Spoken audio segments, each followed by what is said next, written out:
Final words, Tim? No, I don't think there are any final words for me other than as 007. I'm looking forward to seeing the Open Championship back in Scotland. One and done? Is that a Richard Nixon impression? Mayo experience. Mayo experience. Mayo experience. Mayo experience. Experience. Welcome to the Pat Mayo Experience, presented by Underdog Fantasy, the 152nd Open Championship Picks, Bets, Preview, the one and done. We got it for you, plus the three most Andercust players of the week and the three players that aren't going to win. So you want to stay tuned for all of that. Smash like while you're here, sub to the channel, and do us a favor. If you've never left an audio rating and review, please go do that now. Geoff Fienberg, we are here on a Monday morning. The odds have reset, but we do not have a full bank account thanks to Rico Hui sending wedges over the green time after time after time after time again, and us not winning that bet.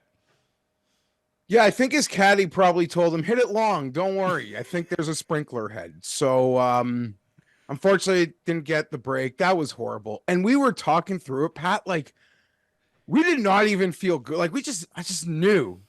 You verbalized it more than me, but I wasn't fighting you on, like, this just something not good is going to happen here. And, oh, man, between you and Crow last year, didn't you? Cone. Between that and this, like what, like insanely big numbers, heartbreak. That's crazy. Crazy. Yeah. I felt less bad about losing to the Harry Hall hat when it was a 5-way playoff. When I thought no way 22 under could get in, I was like, that hat's going to get me and that's going to piss me off, but whatever. Just another loss. Just let's roll him over. Well, let's get into the meat and bones of this show. Joining us on the line to give his picks, it is Tim Andercust. Tim Andercust. That is not my name. Congratulations on your win in Scotland. And my second win of the year. Thank you very much. Like, the idea of him sitting in the exact same chair that I own after winning the Scottish Open and like them tweeting that out. It's like me in the chair I own, talking about it really is quite amazing. Time out. Yeah. You don't think you have probably some cheap replica from IKEA, right? Like, you think it's the exact same chair? It is. Well, did you not see the response from DP Tour? Yeah, the DP World Tour told Tim it was. Okay. This is like when Burger King tweeted you back? So, at what point do you want to take the L, Geoff? Do you want to take it now? I'm or... taking it right now. All I've done is take them. Well, okay. You're just saying. And look, there's nothing wrong with IKEA, by the way. Don't look down your nose like other people do at IKEA. Like, hold on. Name and shame. Who are the people that look down on you about IKEA? Does it actually exist? You. What do you mean, me? I was the one who told you to go to fucking IKEA. I said I was to looking get for your stuff. bed stuff at IKEA for the new bed, and you said, well, of course you were at IKEA. That's where all the cheap stuff is. Oh, yes, of course. But you were trying to buy a mattress at IKEA. No, well, I was looking for a bed frame first, mattress if it worked, but bed frame. And I said, oh, I'm looking at. He said, yeah, of course that's where you are. That's where all the cheap stuff is. Now, don't tell me you weren't looking down your nose at IKEA Hold then. on. But doesn't a real person buy the mattress and then get the bed frame to fit the mattress they like, as someone who's in the bed game at the moment? I want the frame first, and I picked up my frame because all beds are the same size, Geoff. No, they aren't. Like, what are you talking they're about? all queens. Like, if I decide I want a frame that's a queen, any queen mattress will fit it. He might be right. Like the generic big box queen would probably fit the queen. Oh, no, I agree, but I think you should select your mattress first and then do everything around it, because that's the thing that's really important in your bedroom. You know what? I took such a bad L to start this show. Tim, great idea. Thank you, Jeffrey. Thank you. Sounds like a really good idea. Congratulations on your winner last week. I think for a moment I thought it was elevated. I always mix that up, so I thought you were even going to get more to try to get back in the hunt, but let's see if you can catch the big guy. What are you talking about? Yeah, I didn't pick Bobby Mack. No, I look like Bobby Mack. Looks like Bobby Mack. I had Harman. And actually, Harman played pretty well, but I picked Harman. It's been 6 minutes. I've taken 2 L's. I better figure something out quick. Yeah, I don't know though. Get all the L's out of your system now so we can actually get a W at the Open Championship. But Tim, you're here for the reason to find us a winner. Find us a winner. Okay. I mean, I didn't go into this intending to pick live people, but that is ending up what's happening. My third pick is Louis Oosthuizen. It's his first major. He's playing great on live.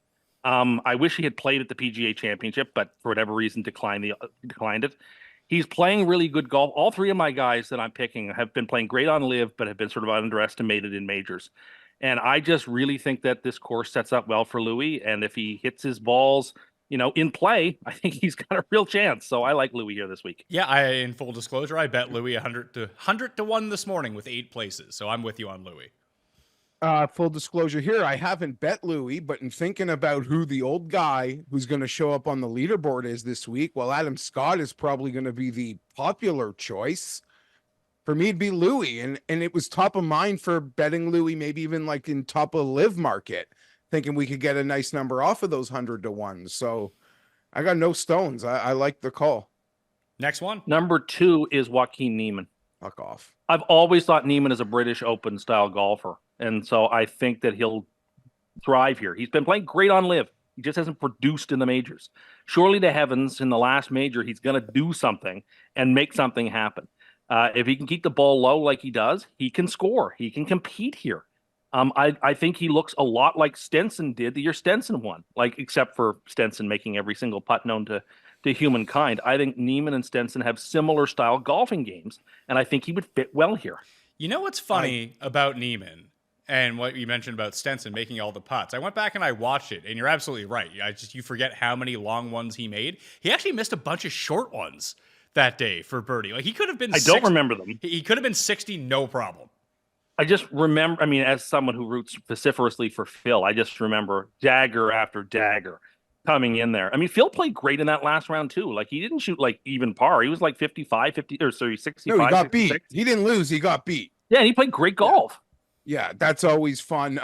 Tim, I mean, you've picked my guy. Been sitting on 100 to 1. I guess now it's still 50, 60 to 1. I still like it. My only concern with Louis, with Niemann, as someone who's just a big fan of his, is he's got a mix. We finally saw Cantley mix in a major. There's guys that just haven't you just get that out of the way. Mix. He's never even mixed. So I need to see him mix in this thing this week, at least, really, because I'm probably coming back next year with the full roll again, and he's got a mix, or I'll just be an idiot forever. Niemann, Well, he won't be in all of them next year. So yeah, well, unless he wins this one. yeah, otherwise, he's not going to Augusta, and But he's shown an ability to get in, right? Augusta actually showed good faith by seeing what he was doing. that's not going to happen every year. That's going to happen one time. But then they'll probably make a pathway. We'll see. That's April. Well, I don't think there's enough time. Most Maybe of there these is. majors seem dedicated to getting the best players there. I still think most would qualify him as one worthy, as long as he is showing good faith efforts, be it on Asian Tour. I think he will continue to be rewarded. But you're right.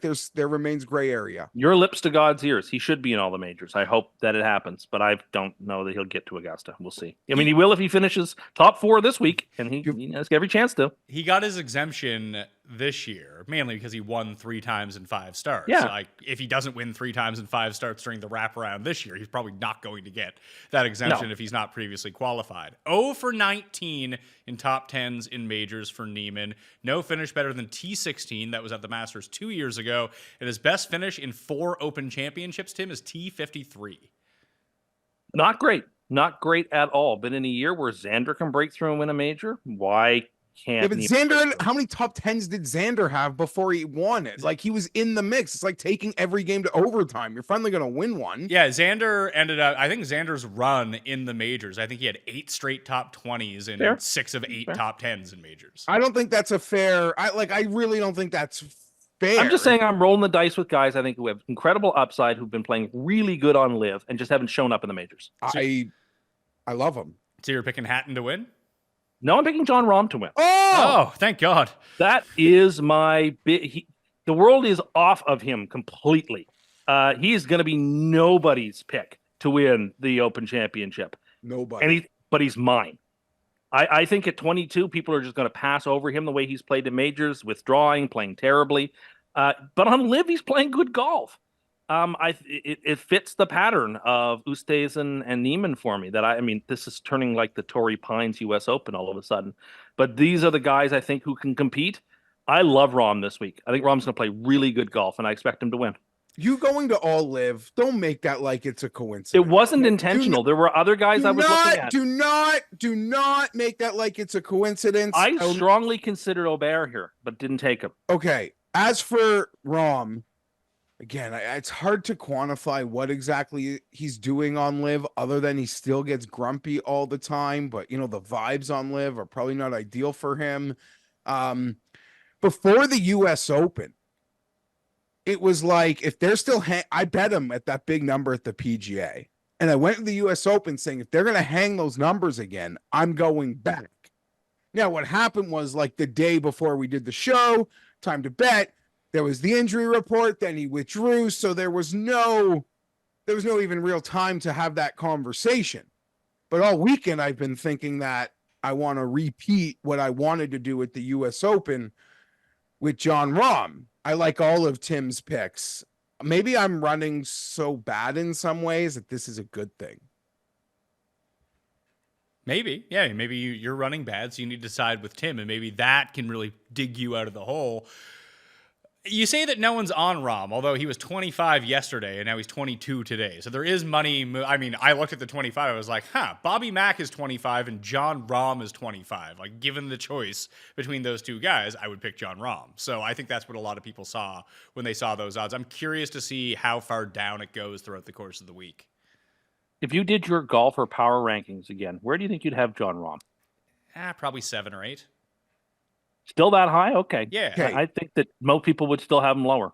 Here's the thing with Jon. Hold on. It's no different than when I did the rankings the first time. And I think we're going to do that either next week or the week after to do like the reset rankings of the top 30 in the world. But I still had Victor at number 7. He was playing like absolute dog shit at the time. But he had played so well beforehand. Like, I had to look at it like, if we had done these power rankings 3 months ago, Victor would have been 3rd. Like, what am I going to put him at 13th? Yeah, that's fair.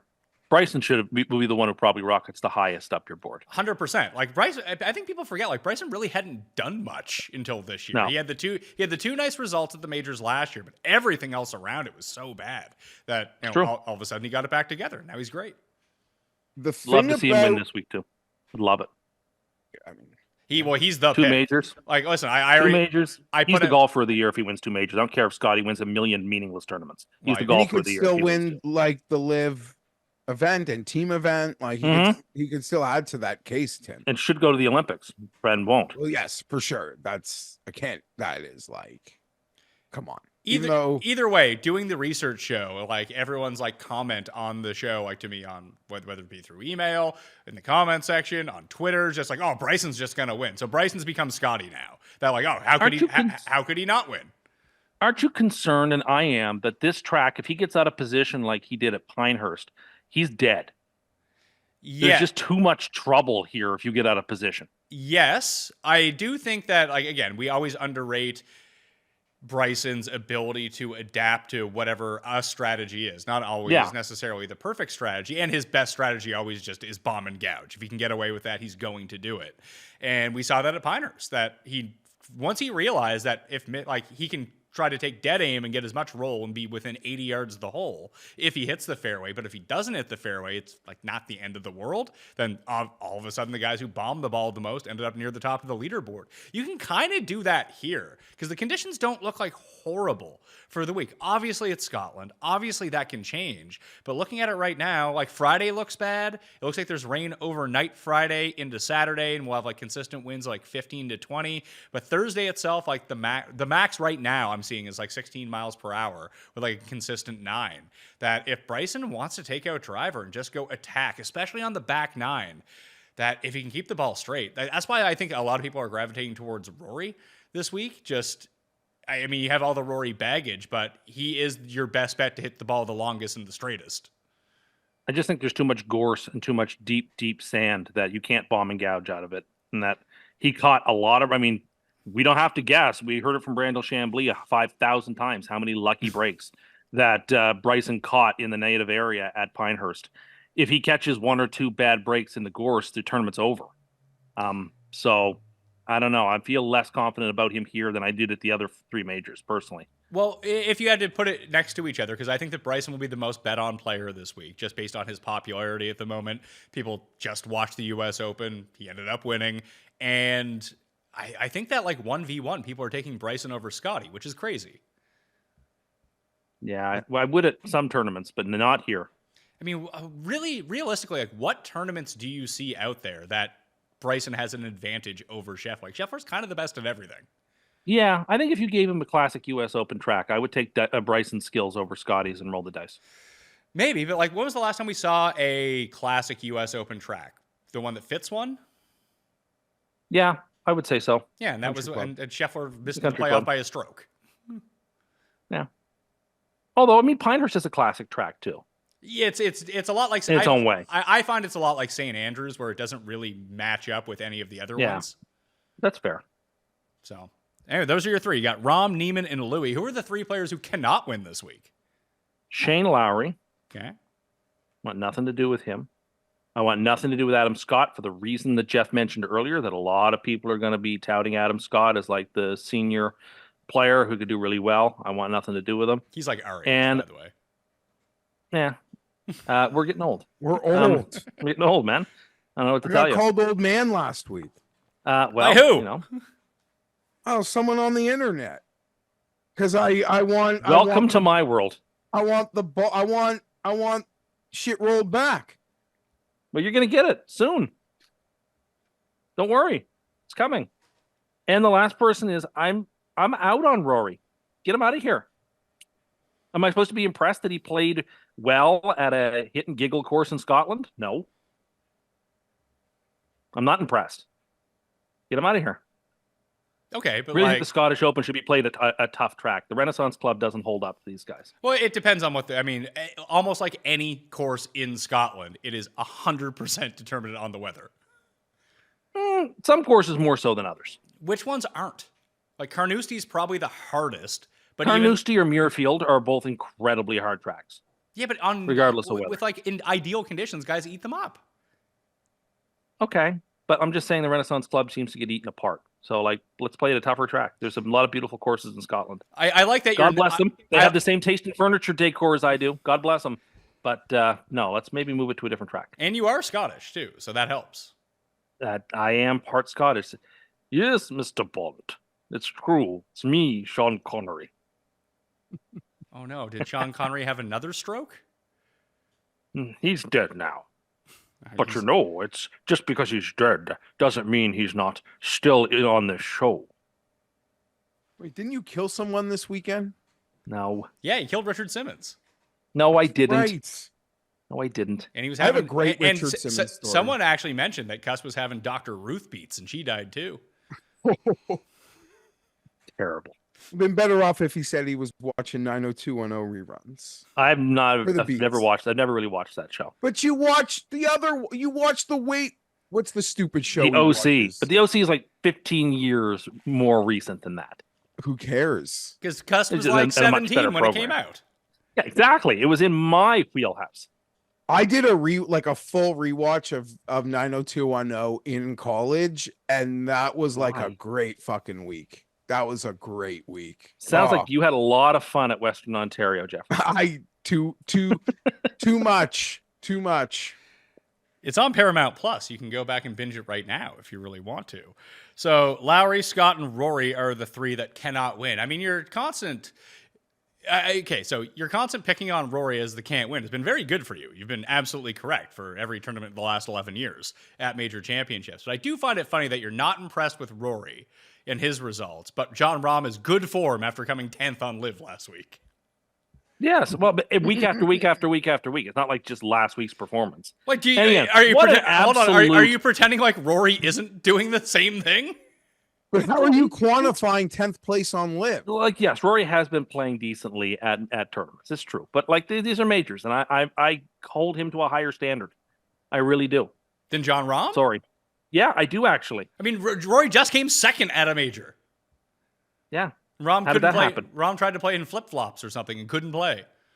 Yeah, I know. That was unfortunate. But look, can I just say what a travesty it is that Garcia and Bland are not in this draw, and they're better than most of the guys in this All right. tournament. Well, you know what? Sergio had a chance to qualify and didn't qualify. That's I on know. him. I know, but it's a real shame that those two aren't in here. I would They deserve to be. I might have picked them both in my 3. Of course, they're on Live.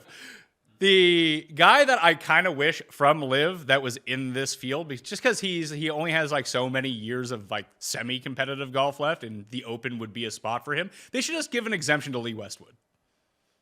I agree. I completely agree. Maybe I miss Poulter, having too. Lee here.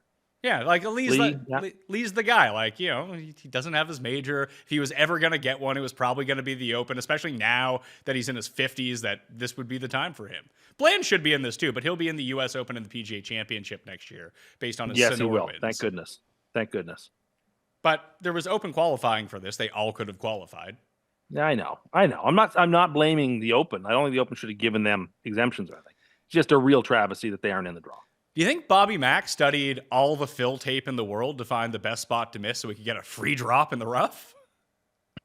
Maybe. And look, Phil was the last person to win the Scottish Open and the Open Championship back to back. Listen. So Bobby could be trying to take many leaves out of Phil's book. Rory should try taking a page out of Bobby's book, and it is true manifestation. Do I just like, you know, the whole sequence of the drop between the practice swing, it just all didn't feel kosher. You know, you want to pull that on a Friday afternoon like Xander under a tree, we'll mock you. You want to do it on Sunday on 16, it's just awkward. That's all. He did it. Most guys would do it. They'd probably all do it. He's not the first.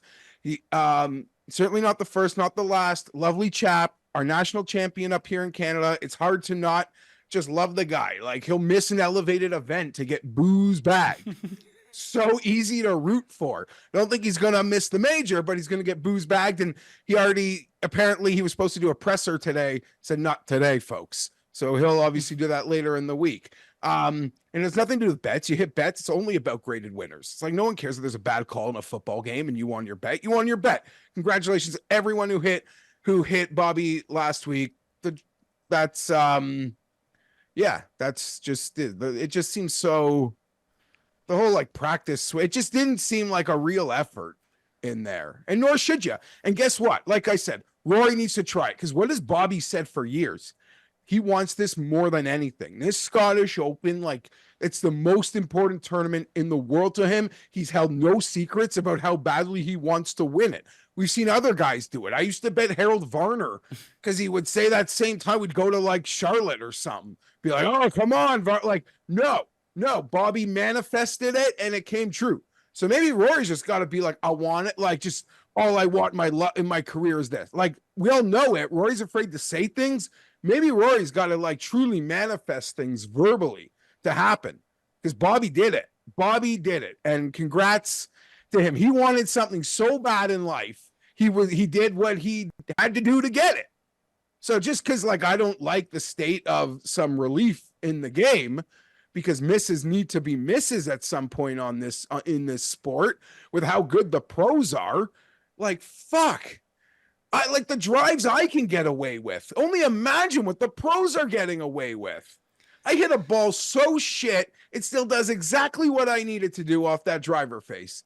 83% of what I needed out of it. I can only imagine what the pros get out of their miss hits. So misses, they just got to be misses. That's all I'm saying. Bobby, like, fucking, he's the booze bag party he threw. Hopefully there's footage. Tim, I played with Geoff this week at Geoff's course at Oakdale on Friday. Please don't tell me he put his shoes on in the parking lot. No.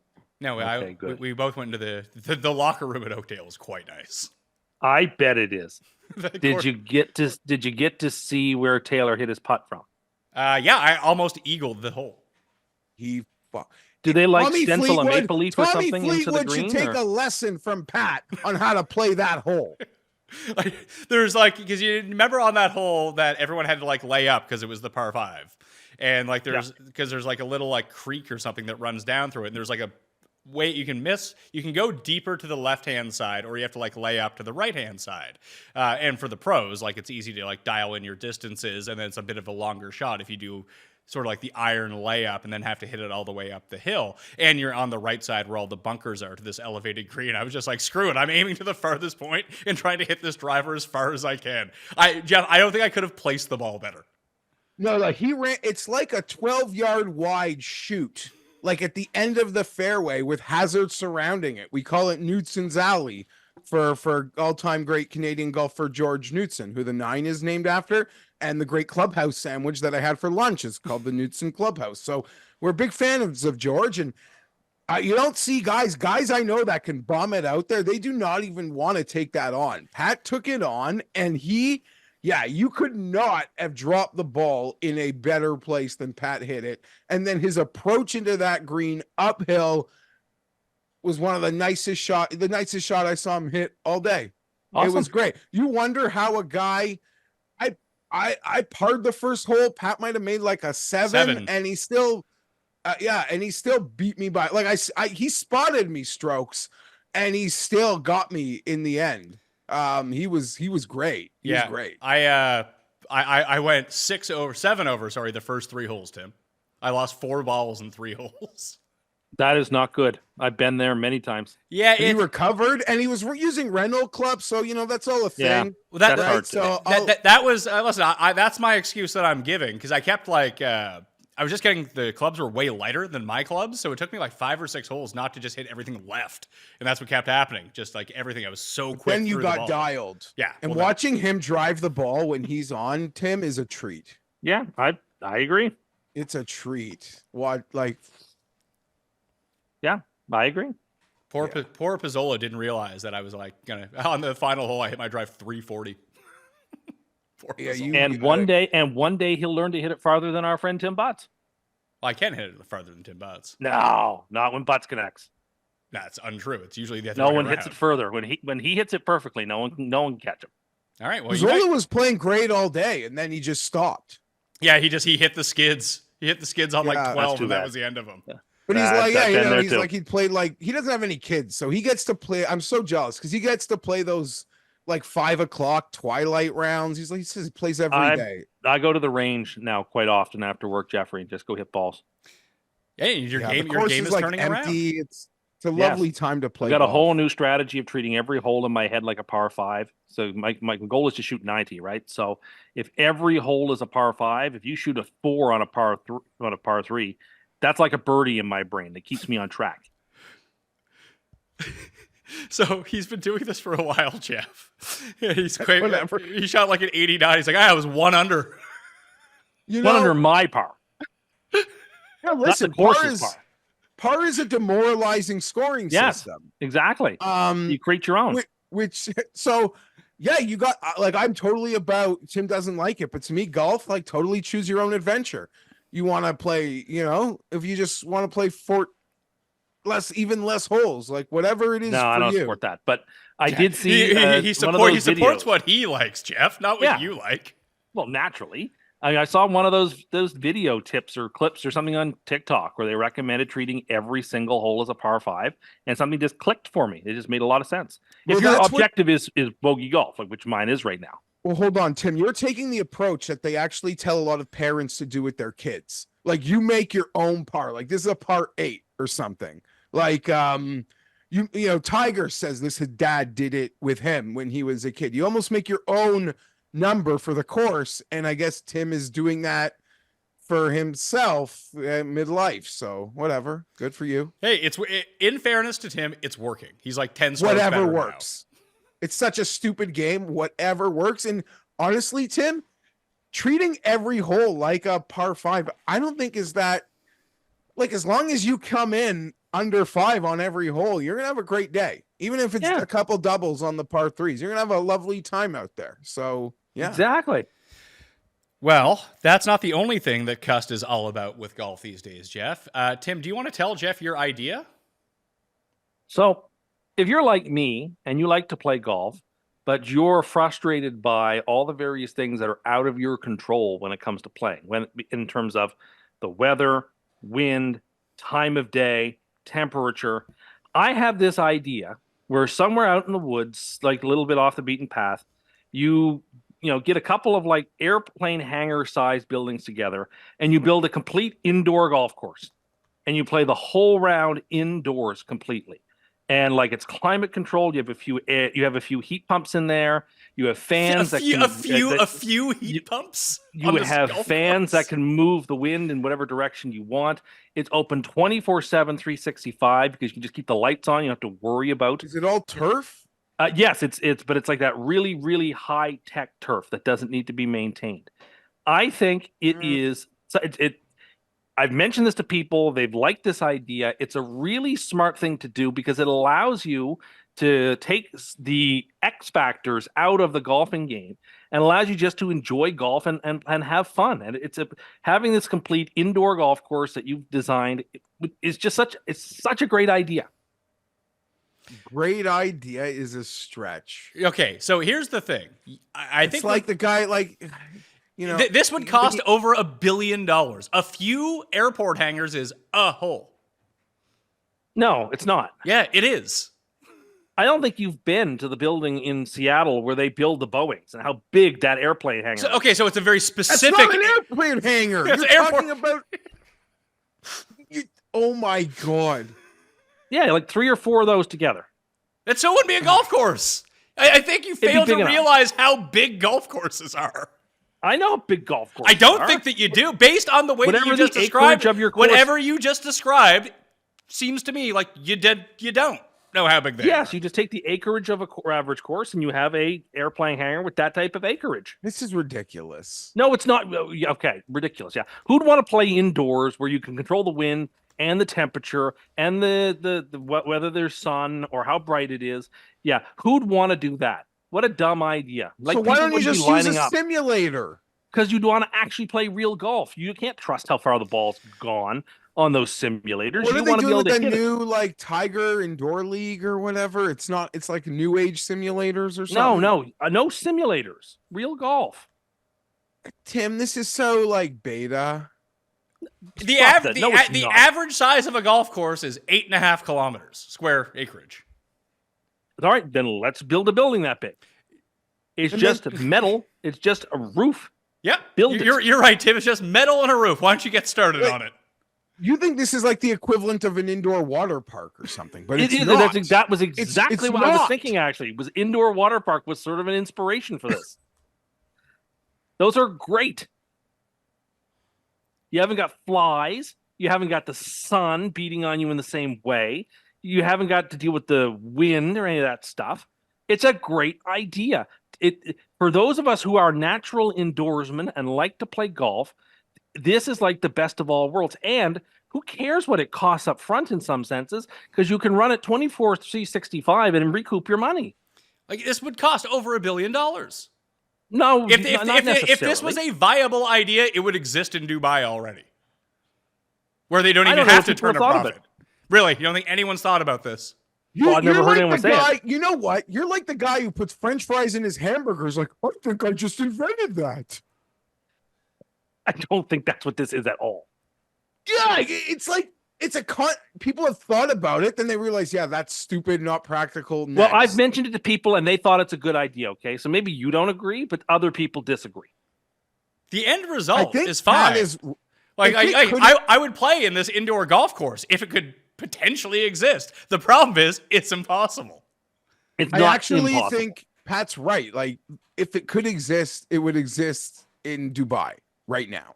I'm sure they do have like 1 or 2 holes there as like a prototype, but I'm talking about a whole golf course. Because you could feasibly do a hole or 2 if you weren't concerned about generating any profit after how much it cost to build in the first place, plus the maintenance of it to build 18 holes indoors. And you also seem to think that the way that you would do this is just like build around the outside and put a roof on it. That's all you need to do. Well, for the actual structure.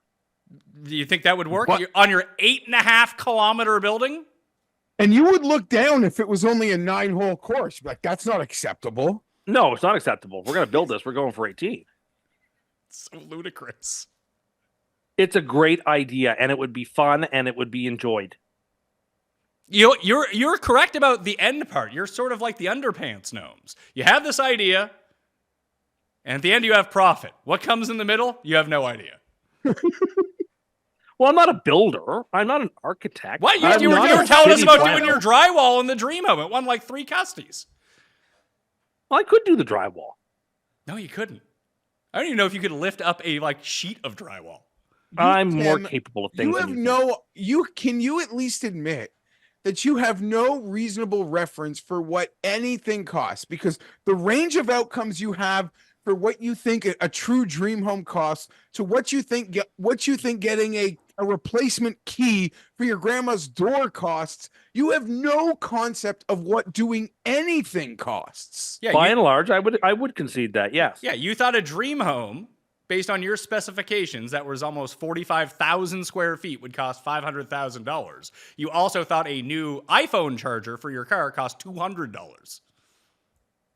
I mean, I stipulate all of that. I agree. I'm not saying I'm the most expert knowledge provider when it comes to how much things cost. But when you say billion, that seems to me way over. It's not. Like, just think about... I guarantee you it could be done for half that. Like, why wouldn't this exist even in Minnesota or something? I Already? don't know if anybody has really put their shoulder to the wheel and really wanted to make it happen. They put their shoulder to the balance sheet and realize this isn't going to happen. But you could rent it out for things as well if people weren't playing golf. Oh, like what? Weddings? Like what? you could have like winter camping, but indoors there. And people could like camp there. What?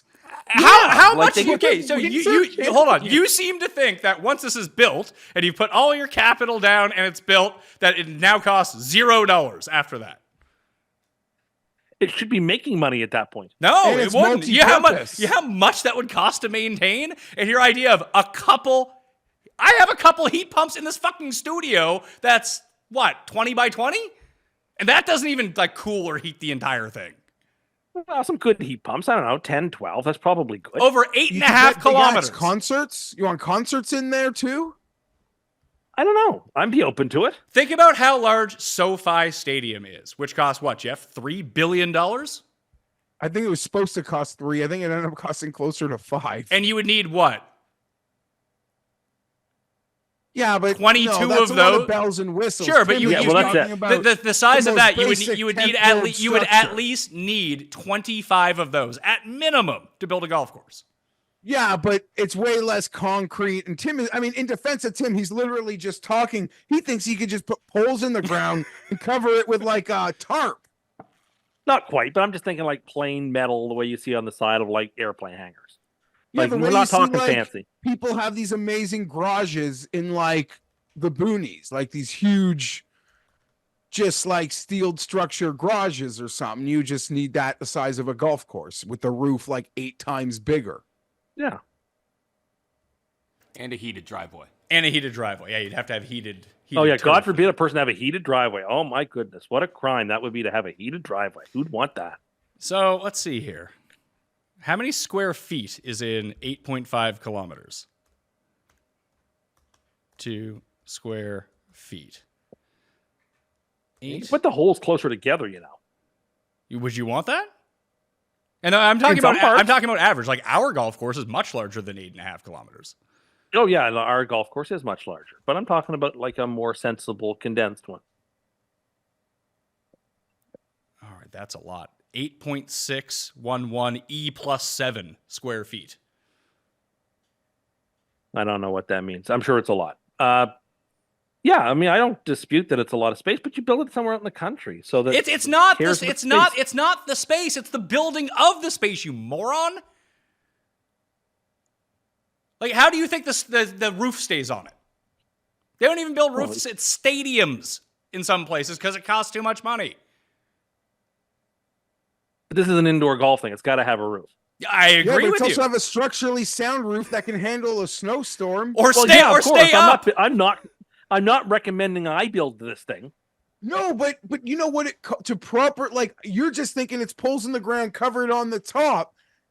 It has to, the structure, like, to withstand the actual elements that you're trying to avoid. It has to be built properly, and the roof would cave. Or even that Tiger bubble that was like one hole out in Florida that they were going to play the TGL thing went down in a storm.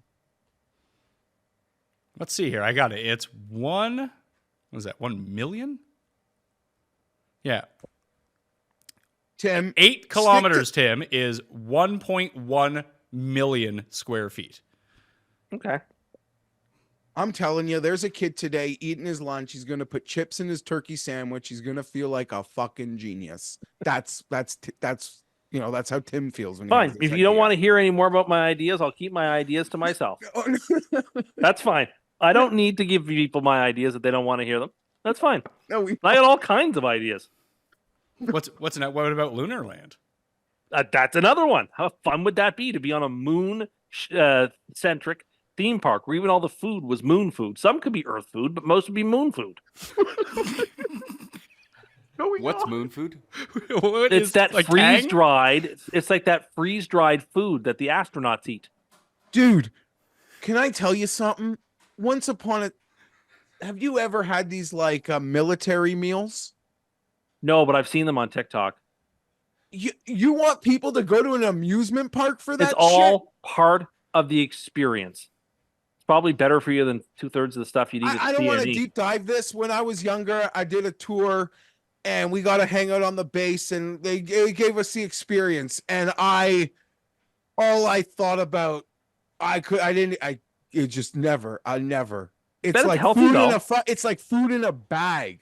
But it's meant to be healthy. It's meant to have the right nutrients and whatever that you need to have. Yeah, it's basically That's not Domino's Pizza. Yeah, it's basically Soylent. It's Soylent Green. Well, compare that to the stuff that you buy at the CNE and how unhealthy that is. Yeah, and no one is disputing that when you go to a state fair, that the deep fried food there is going to be wildly unhealthy for you. It's why you like it so much. I've sort of gotten off on a tangent here. My point is, Lunar Land. I have ideas. I have ideas. Lunar Land. What are the game? Like, what are you even doing there? It's a theme park that's like it's on the moon. There's like anti-gravity rooms. There's anti-gravity rooms? Yes, of course. So it's like you're on the moon. So it's like you have to be like you're on the moon. I'm not compromising on this. The fuck? You know what I mean? Oh. Like, why would I build a cheap facsimile of something when I want the real thing? Like my dream home or this golf course or anything. Like, if the idea is going to work, it's got to work. You can't cut corners. You think everyone's entitled to these experiences that are essentially for astronauts and F1 drivers? I don't know, but Yes. I'm saying I don't know. I'm just saying these are ideas that I have that I think would be fun and I think people would like. Okay. To recap your picks, you're picking Rahm, Neiman, and Louis with your live card this week. And then you're saying that Lowry, Scott, and Rory cannot win the Open Championship. That's what I'm saying. So expect Rahm to win with those three guys being in like second, fourth, and fifth. Where do you put Troon in your power rankings of Rota courses? That's a good question. Middle to the top, but not at the top. Where do you put Turnberry? I haven't seen Turnberry in 15 years, so it's really hard to judge it anymore. Was that the last? Was the Sync the last one there? Yeah, 2009, and they're not going back anytime soon. So, yes, it's still technically on the Rota, but it's not. I kind of can't rank it. Scheffler and the boys were playing it yesterday or on the weekend. That I believe. I'm still a sucker for the old course. That's still my favorite. I know it's gotten easy, but I mean the road hole is like the hardest par 4 in major golf. I love that track. I don't know. I would say after Carnoustie, St. Andrews, Carnoustie, and Royal St. George's, this is probably fourth. I think fourth. And the age-old question: who you got this week, Tiger or Phil?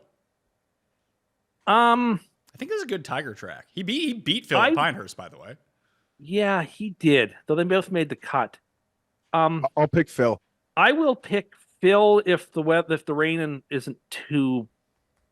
If it's a little bit rainy, and it looks like it's going to be a decent amount of rain according to the BBC. How could Tiger be ready Tiger to golf? Tiger in the rain, I just don't love him in the rain as much as I would. If it's milder conditions, I would take Tiger. If it's tougher, I would take Phil. I'll lean towards Phil, but I don't expect much from either. Maybe they'll both make the cut, but what, top 65 in ties at this? Top 70 in ties at the Open. 70, okay. Phil still posts videos online of him practicing in the pouring rain. Tiger doesn't go outside in the rain. Exactly, Tiger, right? So you think Tiger would have his indoor golf course? You would think. Also, I mean, I don't know. How does Tiger even have time to prepare for this tournament? He's so busy. He's there right now. He practiced yesterday. It's a pretty flat track, if I remember, though. It is, so yeah, it's that's very probably to his advantage. Yeah, and it's not. I mean, it's long, but it's not long. Yeah, like you can hit irons off the tee here, no problem. Well, the postage stamp is what, 120 yards? Yeah. So, one more minute, Tim. Okay. My emotion is like lowered from last week. I obviously had like a quick reaction to it. I thought it was like shit. I still don't like the pick, but what were your thoughts on Keegan Bradley? Given that their ideal candidate couldn't take the job and that they're not comfortable taking any of the guys who would make sense on live, I didn't hate it. He's a major champion. He's from the Northeast. He's playing decent enough golf that he's sort of like, he's not, there's no distance between him and those players. He sees them all the time. He's a good judge, I think, or will be a good judge of who's playing really good golf right up to the time of the tournament. I think it is an unusual and unorthodox pick, and I don't hate it. And I think that they are live, and I'll be curious to see who Europe counters with. Well, they've already named Donald. Yeah, it's already. Oh, is it Donald? Here's the hot take. Here's the hot take of all takes. It's not even really a hot take. I think it's how most people feel, that the Ryder Cup captain doesn't really matter. It can only go badly for you. It's not like that's what I was this guy's a huge. It can only matter in the wrong way. This guy's a huge net positive. No one's ever said that. It's like, oh no, this guy's an idiot who doesn't know how to make pairings. Like that's all the job is. You're 100%. You're 100% right. Obviously, more has gone into it. Like guys like Dodo and now John Wood have been hired to be like full-time, like consultants. I don't know. Their jobs are the exact same. They're analytics consultants to try to find the right pairings. Sure, but the cat. It's not like Luke Donald's. Luke Donald's not out there scouting that. Yeah, it's almost like the baseball manager who's being given the lineup from upstairs. I would say to the Bradley pick, yeah. I mean, to agree with Tim, well, it's kind of when it happened, because there was the double shock. There was the shock of it not being Tiger and him not wanting to do it, and the shock of them charting a whole new path. In the end, I do think they probably may have made a good pick out of a really shit situation that they were in. But I don't think it happens without the power of the lens being Netflix. And I believe that. Yeah, that's reasonable. Does it matter? Like, no, it doesn't matter, but it's all part of the puzzle pieces that tell the story. And to deny that as one of the pieces in this puzzle would also be like would be a little disingenuous, in my opinion. But it'll make for a great story. And this could be the start of a great new path that USA Golf charts, because you can't deny they probably needed some level of change in their process, their attempt to copy how Europe does it. It's like how teams try to copy the Patriots. Like, okay, you got to just do your own fucking thing and make it work. And I would agree this is their own thing. And to Tim's point, like he'll be close to it. He'll be really close to it. And maybe that can lead to something really special. All right. That will do it for Tim on the show. Any final words, Tim? No, I don't think there are any final words for me other than as 007. I'm looking forward to seeing the Open Championship back in Scotland. One and done? Is that a Richard Nixon impression? No, it's Sean Connery. No, it was Richard Nixon. No, I don't think so. That's very good. There, Whatever. pal. You get Look, you get a participation ribbon. If for only that I one, could pal. do the best Bond voice. Look, I can't do Roger Moore, the best Bond voice, but I can do Sean Connery a little. You keep telling yourself that. Tim Undercust. Tim Andercust. Passion, drive, patience. The formula for winning championships is also what keeps your ride or die alive. eBay Motors has everything you need to maintain your vehicle and level it up to peak performance. Supercharger, exhaust kits, LED headlights, and more. Whether you're into speed, power, or style, eBay Motors has you covered. With over 122 million parts for your number one ride or die, you'll always find exactly what you're looking for. And with eBay Guaranteed Fit, your part is guaranteed to fit your ride every time or your money back. Because with eBay Motors, you're burning rubber, not cash. With all the parts you need at the prices you want. It's easy to make your car the MVP and bring home huge wins. Keep your ride or die alive at ebaymotors.com. Eligible items only, exclusions apply. And yes, that is his name. Geoff, it's time to find a winner for the Open Championship. Royal Troon, I did the research video. You can go and check that out on the podcast feed where you should rate, review, and subscribe to Mayo Media Network video. It's probably better with the visuals anyway. And Geoff, a reminder to you to use code Mayo at Underdog Fantasy right now and get yourself a deposit bonus of up to $250. Scotty, 5-1 at the very top of the board right now. Then you have Rory, Ludwig, Xander, Bryson, and Morikawa. That is the collection of players that are 20-1 or higher on the betting board. Do you envision yourself getting to any of these players? Because almost like Tim in a weird way, kind of like Ludwig at 12-1. Although I guess we have to have the conversation. And I know he's young, but every time he gets in contention in these tournaments, he kind of goes away. Yeah. I don't read. We're like 1 year into this. These are his first majors. If the guy was like 40-1 or like 80 to be like, oh my God, what a great accomplishment. I don't, that stuff doesn't, like, it doesn't even register with me. If anyone on Sunday wants to pick on him when he's contending, just send me a DM. Okay. We can do it the good way, the fun way, the real way. That would be my response to that. Like, this is only a matter of time. I'm sure people said that about Scheffler.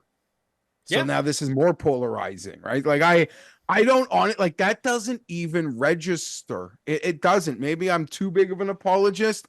Like I said, anyone wants to pick on him on Sunday, bring a life jacket, because that bit is going to end. It's going to end real soon. And if you still want to do it, my DMs are always open. So we can find something. Hit me up Saturday night. If you had to bet one of these six guys, sub 20-1, who would it be? I don't know. I have a hard time really. There's so few guys you can trust. And I love Rory. I bet him last time. I said, we're going to just go on the hiatus. Like, if he wins, as long as he doesn't nip someone I bet at the line, I'll be so happy. If he nips someone I bet at the line, I'll be still very happy. I liked it at the US Open because it felt like there was no noise and I saw a course fit. I just feel the noise. It's Monday morning. I already feel the noise. I don't want to match up my money with the noise when it's there for Rory.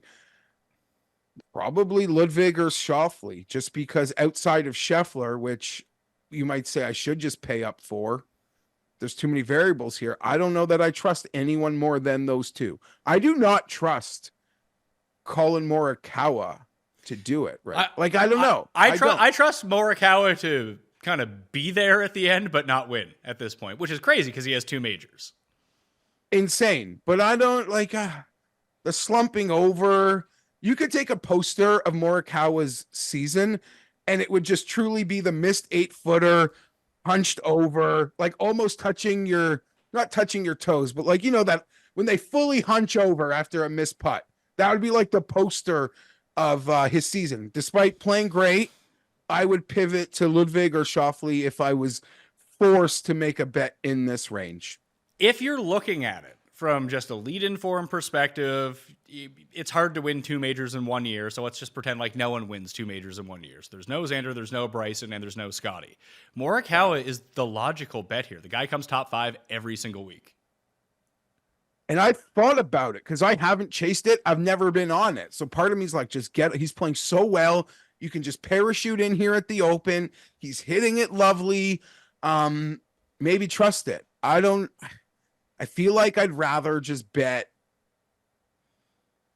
a guy I like more, I trust more. If I'm making the bet, I'll swallow the 2 points for Ludwig. That's fair. And to take a look at it, his season is very reminiscent of Hatton's year from last year. That was a season. Off the perception off top of my head, yeah. I mean, everything right. The statistics, like everything. I don't know. Was he like Hatton's putting stats were still very good. Does Morikawa still have like? Yeah. I don't think he peaks in as many categories as Hatton was last year, to be honest. I mean, it just teed a green every single week. Like now that Morikawa's gained around the greens in 6 straight tournaments. He's gained on the greens and like substantially so in 9 of 10 tournaments. He's like the Scottish was the first time he didn't gain substantially off the tee in like 3 months, and now the irons are back as well. Like everything is lining up for him to peak at the right time. It just, he gets there at the end. I mean, he even got ahead of Scotty at Memorial, and then all of a sudden he wasn't ahead of Scotty anymore. At the Masters, he rallied back to get to that spot, and then boom, he was gone. It's like one bad hole absolutely derails him at the end of these tournaments, and it's gonna happen for him because he's just, like you said, he's there every single time. It finally happened for Xander. When you get to penalty kicks, eventually you're just gonna win one. Yeah. Good point. I don't know. He's got to maybe chomp on that gum a little harder, man. Like, I don't know. Like I said, when it comes down to here, there's a peace of mind factor. I'd have to eat the points and just take Ludwig. Okay, I think it would be Morikawa for me, although I'm very interested in what Bryson can maybe figure out at this course, because you really do need to beat up the par 5s. And if he can carry I think there's 2 burns. There's 1 burn down. I think it's either 17 or 5, whichever one it is. I think Bryson has the distance to get over it. And then it's like a chip on for Eagle. I mean, I could be speaking out of turn, but I imagine everyone who sort of does this with this weekly grind of not just like doing golf content, but betting golf. Like, is anyone like super high confident with, like, there just seems like so many variables. There's so few guys playing like great. How could someone be super? Maybe I'm just, maybe the guys that are on freaking fire hitting their bets feel super confident about a bet here, but I don't know. I feel really uneasy about all of these guys. I do as well, and I don't really want to commit to making a bet, especially at the top of the board, until I really see what the tee time draw is going to be, what the weather draw is going to be, and maybe I'll try to catch the right pocket. The guys that I've bet on already, I just assumed the number was going to get a lot worse for all those guys, which I could be completely wrong about, but I wanted to make sure that I got those at the best, what I think is going to be the best possible number, and then go on my way. So at the top of the board, Morikawa is actually the one that I have the most interest in right now. I don't know if I'm going to get there or take anyone from down in this range. I feel like with how we've seen major winners hit, it usually is this range or like slightly above, slightly below over the past little bit. So I feel like I need to be in it. But I take a look at this 20 range. Like Rahm is there, who is Cust pick. And I like that. I think it's a good number on Rahm. You can get him as high as 24 right now. But it's Rahm, Fleetwood, Hatton, Hovland, Bobby Mack, all in the 20s from 24 to 28. And then it skips like all the way down to 40. I have Shane Lowry and Brooks at 35 or 40, depending on where you're looking. Finau, Cantlay, Cam Smith, Hideki, Minwoo, Tom Kim, Justin Thomas, Sahith. That's the range. Like, I bet Finau of that bunch. I bet him at 50-1 with 8 places. And that number's already started to crash. I think everyone is going to bet Finau this week. And why? He lines up perfectly. Like, he has a great Open history. He comes in fantastic form. Everything is he's kind of peaking at the right time as well. And he was kind of out of sight, out of mind after not playing in the Scottish last week. But already, like, he was at 50. He's down to 40 already. I just think he's going to end up being a very popular bet. He kind of fits that mold of, hey, what major would Finau ever win? It feels like it would be an Open. Just based on his skill set, what he's able to do, and the way that he's peaking at the right moment. Now he's like the right age, too. You see a lot of veterans win at the Open Championship, and Finau's a lot older than I think that people might think that he is. He's not Adam Scott old, but he's like mid-30s kind of thing. So I like Finau a lot here. I bet him, but I don't feel like a high degree of confidence. Everyone else in that range, like Brooks at 40, I mean, he's not playing good golf. This is such a big number for Brooks. It's a really big number. Even, Cantley as high as 45. I'll take a pass on that. I've taken my shots, but he's playing well. He mixed. I'd have to say the number is fair. Tom Kim flirting with 50. Been playing well. I think if you refreshed Bobby Mack either right now or in the next half hour, you're going to see like 10 points added to that number.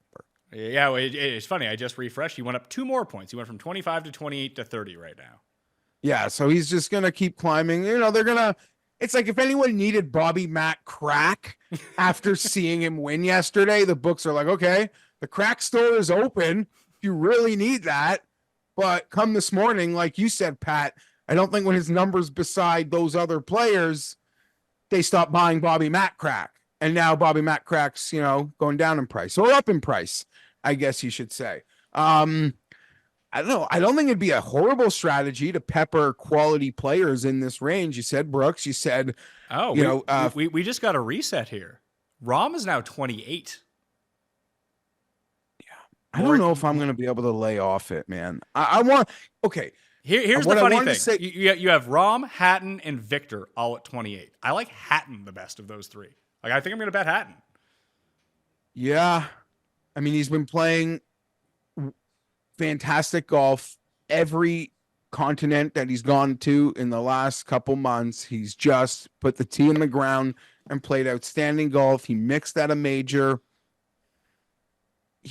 I guess you could argue this works for him on 2-prong, right? If it ends up being so fucking hard and conditions are shit, he might be a guy you can have confidence in him rising to the occasion.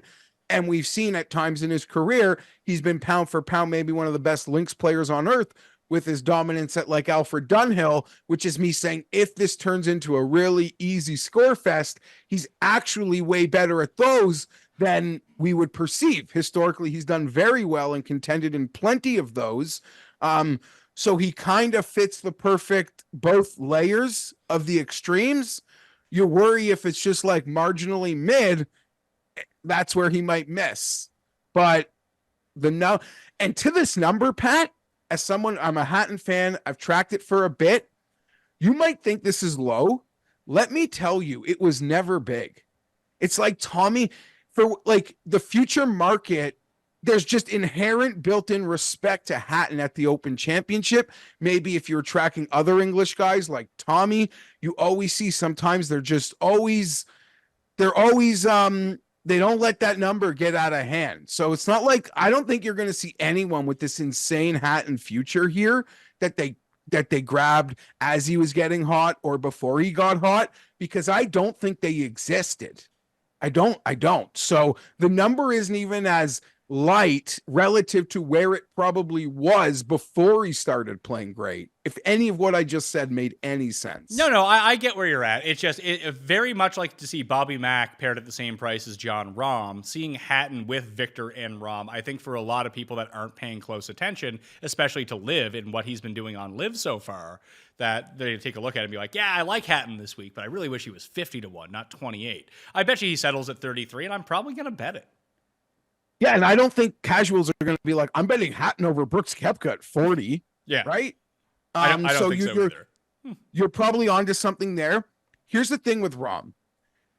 Of all of those guys, like you don't know, we acknowledge like just something could be off, and you hope it's small. If he's in it, you're you're so fucking confident, even if it's Scotty or Bryson or any of them. If like Rahm shows he's here, you're like, he can knock off any of their heads.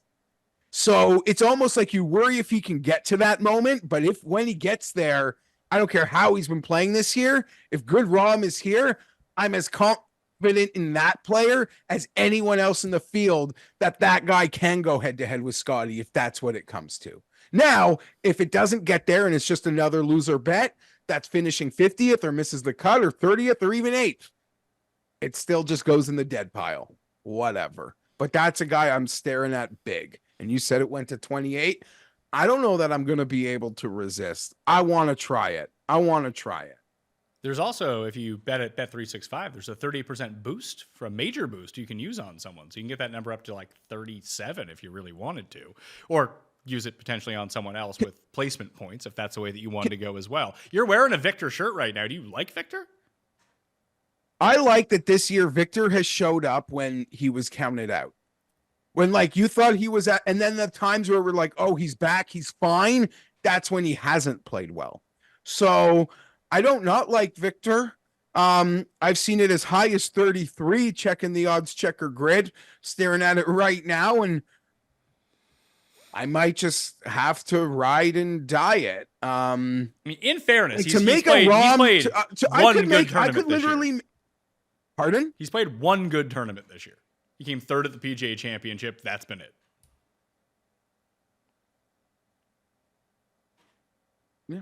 But I could just ride or die these Europeans. I have Sahith at 100 and Neiman at 100. And if you told me I ended with like Rom 28, Hovland 30, Hatton 30, I'd be like, okay, there's a 5-man sheet. But let me ask you a math question. That 30% boost. Mm-hmm. Where would you say it's best used? Like, is that best used on the Ludwig number or best used on a guy who's like 50-1 to make him like, way funner? I actually don't know. I haven't run the numbers on it. I usually try to do it with someone at a low number to boost up, so I just don't have to spend as much money because I'm like that. But I would wager that it would probably be more valuable with placement points, wouldn't it? You're right. Like if I could take Finau from 45 up to 60 and get 8 places, because then his payout is larger and the top 8 is larger at the same time.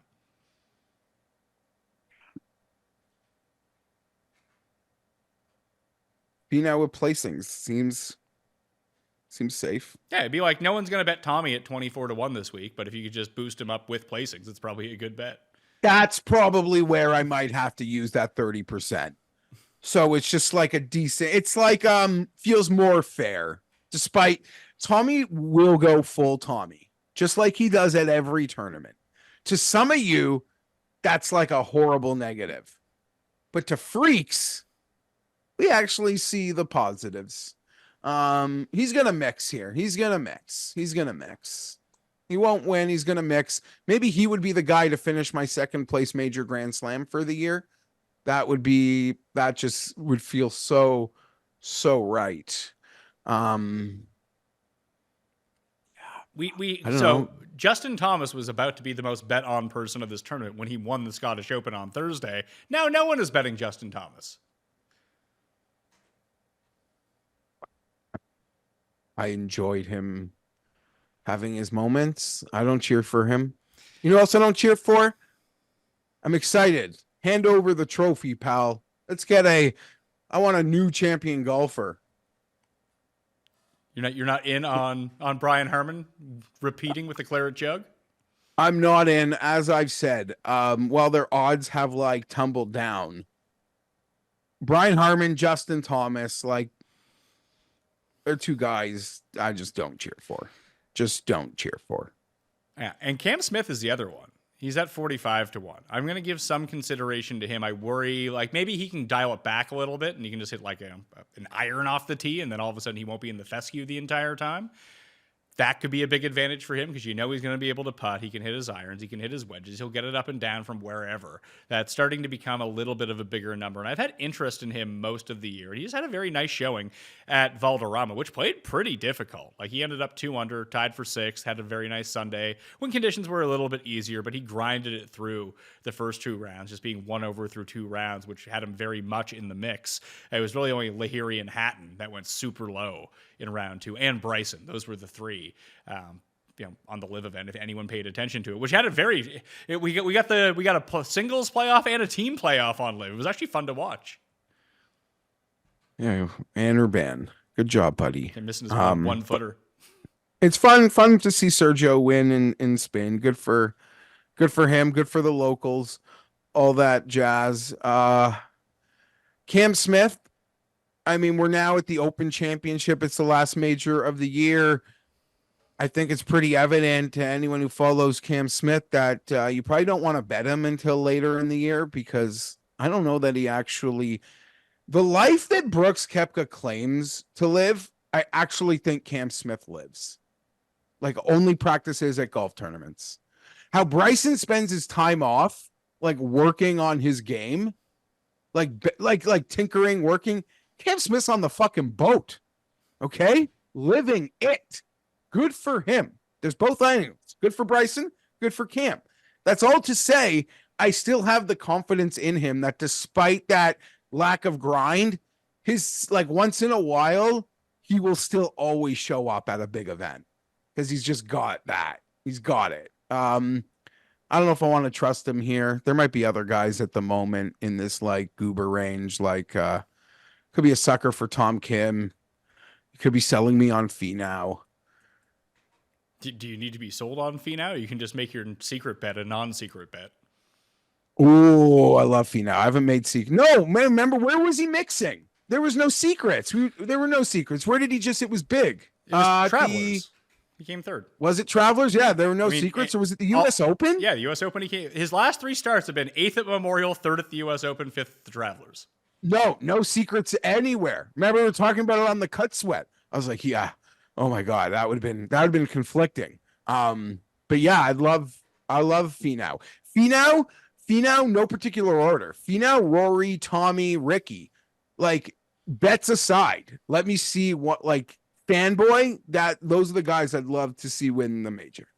Well, I do want to wait for some win splits and tee times. There is an underdog play that I'm going to go right now. So how do you feel about this? Code Mayo at Underdog Fantasy. I'm going to put this link down in the description if you want to tail me on this one as the opener for this week. Plus, the newsletter is completely free to join in. I'll have the link in there as well, along with everything. Writing up the course, doing the breakdowns. Tyrrell Hatton lower than 69.5 strokes on Thursday, which would mean he needs to shoot 2 under or better, and it does look like the best weather day. And then Justin Rose higher than 70.5 strokes. So if he shoots even par, it's a winner. Sounds lovely. Sounds good, right? And it pays 3.21 to 1. So let's do that. I'll put that down in the description. Code Mayo, get you a deposit bonus of up to $250. Hell, just use it on that. Hopefully it's a winner. Day 1 at the Open, and we're off to the races here. There's also we're getting a FedEx Cup Playoffs Listeners League that's structured very much like the Majors one, Jeff. For Underdog. Underdog, yeah.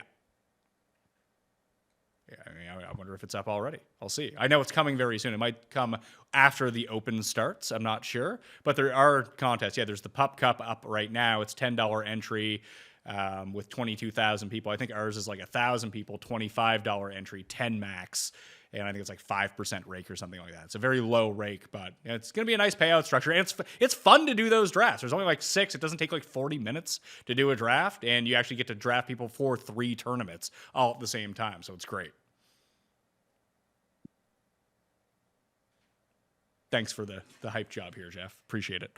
I was in Buffalo last week. I did a little Underdog. Thanks. Great. That's good news. No, I don't know. I'm out of province. I feel like I'm in jail. Our liquor stores are still closed. I noticed that this week when I was there. Are you kidding me? Good thing I loaded up. I'm proactive, not reactive. They say they're going on strike. You get proactive.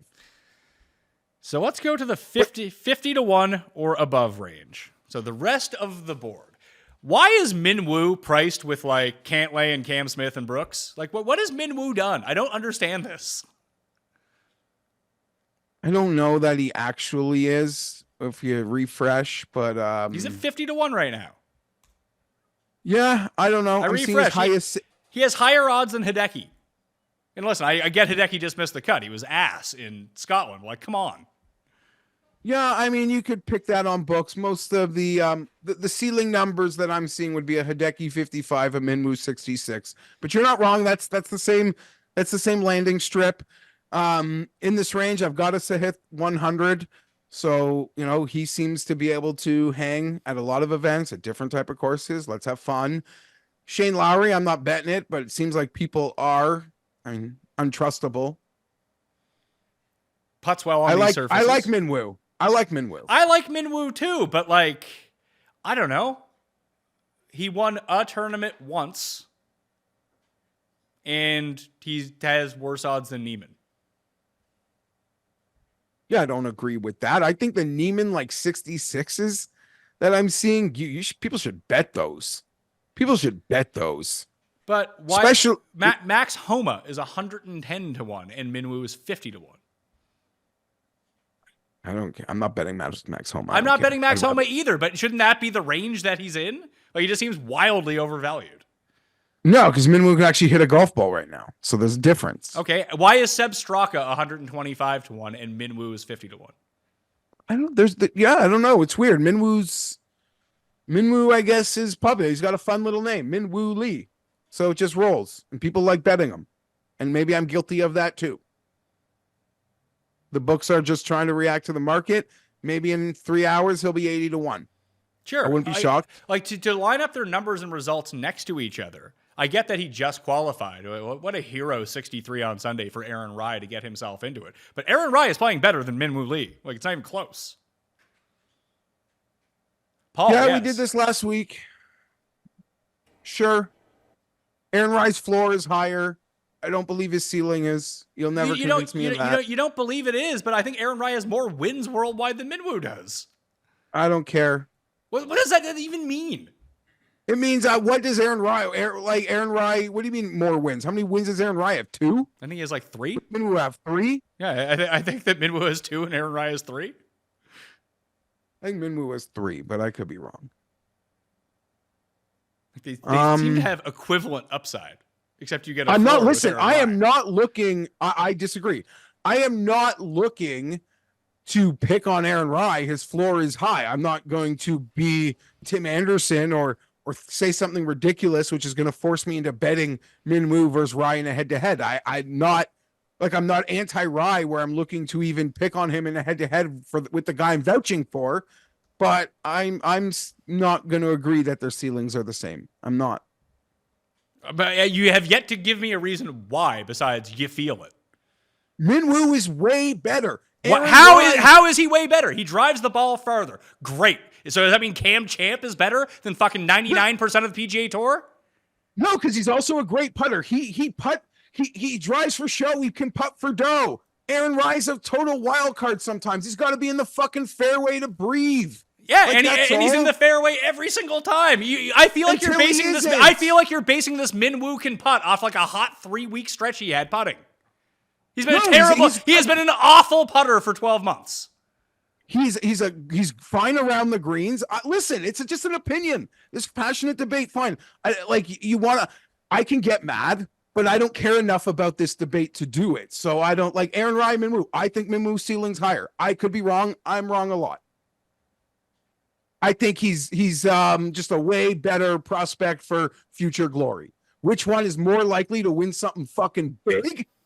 Give me Minwoo Lee. If that's a bet you want to make, I'll make that. But I don't care to make some, not that you even offered it, but I'm not looking to like do some single week pick on. But if you want to make a bet like first to win a big boy party, fuck, I'll do that. Maybe. Well, it's funny because I don't know if I'm going to bet Aaron Rai this week, but I do think that this is a better setup for him than it is for Minwoo. I agree with you. If someone's going to win at Bay Hill, it's probably going to be Minwoo because he has a particular skill set that can translate to some of these bigger courses. A U.S. Open, for example. But I think just at your standard tournament where you just have to play well tee to green, there's very few players in the world playing better tee to green than Aaron Rai. Okay, so I agree. And as we go through these events that we sort of will get to next week or the ones that we were just in, there are a lot of courses that are like perfect for Aaron Rai to win a Goober PGA event. Like, that's why I won't even be like first to win a PGA event because Aaron Rai probably fits more of shittier fields. He plays in them. Minwoo can't even get in the Travelers for whatever fucking reason. So I agree. And I would argue like you could come back in my face and be like, look, Aaron Rai won the Wyndham. Right. Sure, I'm not even disputing that is likely or possible, and maybe he might even have more PGA Tour wins when it's over. But who's going to actually win something? No, I'll stand on the hill here for for Min Woo. But yeah, Aaron Raya is going to pick off something jabroni. I don't doubt it. His game is perfect for a lot of them. I mean, I feel like his game is perfect for this course. I picked Aaron Raya as my one and done last week, and I think it was I'll take him. I don't know who to pick. I don't have the list in front of me. He's going to finish 6th place. What did he finish? 8th? 4th. On the nose. But the way that you describe Min Woo is essentially how I describe Kurt Kitayama, who did win a big boy event. But I feel like he's kind of closer to that level than Hideki, who he's paired with. The pricing, I would agree, probably isn't fair, and I wouldn't be shocked that when you're doing a show on later in the week, it's more like Min Woo 80, Min Woo 85. Maybe someone will peak something, because you're probably right. He's probably, for whatever reason, his reputation might not be worth who he is against on the betting board. You could even make the argument, like, I'm looking at the grid, he's the same number as Cam Young. Now maybe it's more of like they're both like ceiling guys with like really low floors or whatever. You could argue based on resumes, like that's not even fair. I would tend to agree. I think Cam Young, at least at major championships, has a much better track record than Min Woo does. Like, what's Min Woo's best finish at a major? He was fifth. He was 5th at the U.S. Open last year at LA Country Club, and 14th at the Masters 2 years ago. And didn't Cam Young just contend? Oh no. Never mind. You're thinking of previous years. Cam Young was top 10 at the Masters this year. That was kind of the end. Yeah, and then he played the easy courses and played well, right? John Deere, and the week before he shot the 59. And yeah, he was 6th at the Rocket Mortgage. He was 9th at the Travelers, which was an elevated event. But yeah, he's been pretty bad. Basically, he had the back-to-backs, Valspar and Masters top 10, was terrible, and then went back-to-back here. He does have one of the better Open track records, weirdly enough. He's played in the Open twice and come no worse than 8th either time. yeah, that is quite interesting. There's another guy in this range who I just want to click his name to see how Sung Jae Im just seems to like not play well but score. He also plays really well at tournaments that aren't major championships this year. If you go look at his player card, I'm on. Oh my God, he is playing really well. Yeah, hey, he's playing great. But look at what are the bad tournaments that he has? Yeah, it's 12th at the Heritage, 4th at Fargo, miscut PGA, 9th at the Schwab, 8th at Memorial, miscut US Open, 3rd at the Travelers, 12th at the Deere, 4th at the Genesis, Scottish. And he missed the cut at the Masters as well. He's missed the cut in all 3 majors so far. Yeah, wow. But holy shit. But he's playing great golf. But he's sort of like what we kind of ragged on Morikawa about. Sungjae's just the worst version of that. Like every time that he starts sniffing contention, he just goes away. Yeah, and sometimes even when he's contending, the stats are like, you're playing so bad. How are you doing this? And he's just like in trouble, and he gets out of it and pulls off something really fun. Wow. Okay, interesting. I'm seeing as high as 66-1.